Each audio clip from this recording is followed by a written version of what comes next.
ఎందుకంటే మనం అనుకుంటాం, ఇక్కడ నేను ఆనందాన్ని పొందుతానేమో అని.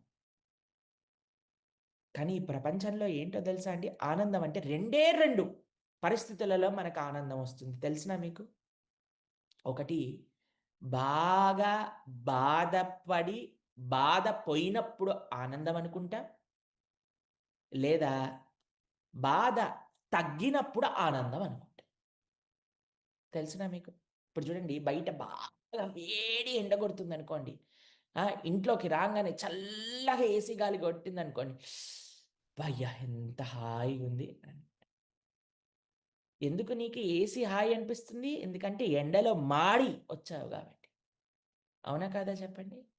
బాగా ఆకలేసిందనుకోండి. అప్పుడేదన్నా మనం ఎండిపోయిన రొట్టె ముక్క పెట్టినా సరే మనం తినేస్తామండి. ఎందుకు?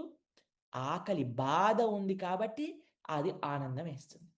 అలానే మన కడుపు గాని ఫుల్లుగా ఉన్నప్పుడు మీ ఫేవరెట్ ఐటెమ్‌ని తెచ్చినా సరే మీరు తినగలుగుతారా అండి? తినలేరు. దానిపైన ఆకర్షణ మీద. ఎందుకు? ఎందుకంటే అప్పుడు ఆనందంగా ఉన్నాం కాబట్టి.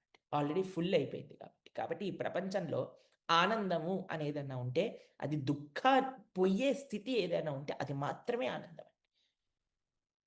ఎంత అన్యాయం చూడండి. అలాంటి ఆనందం ఎందుకండి మనకు కావాలి? దీన్ని సెకండ్ హ్యాండ్ ఆనందం అంటారు. పునః, పునః చర్విత చర్వనానాం అనంటారు.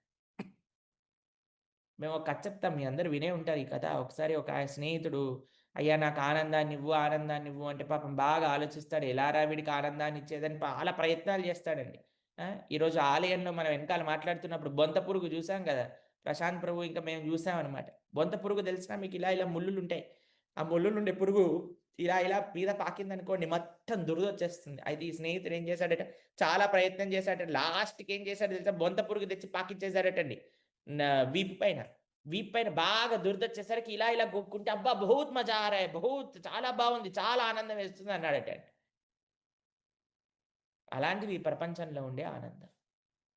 ఆ! కానీ నిజమైన ఆనందం ఎక్కడుందట అనంటే ఇందాక ఎలా అయితే ఆయన ఐశ్వర్యం కోసం నీటిలో వెతుకుతుంటే పైనుంది అని చెప్పారు చూడండి ప్రవచనకర్త. అలా ఆధ్యాత్మిక మార్గములో ఉన్నది ఈ నిజమైన ఆనందం. ముఖ్యంగా ఈరోజు యువత చాలా సార్లు ఈ ఆనందం వైపు దుస్సాంగత్యంలోకెళ్తున్నారండి. అందుకే మనం ప్రయత్నం చేసి మనం చాలా రోజుల నుంచి ఒక సంకల్పంతో ఉన్న యువతనన్నిటికీ కూడా ఈ ఒక ఆల్టర్‌నేట్ ఒక సెల్ఫిష్‌నెస్ నుంచి ఒక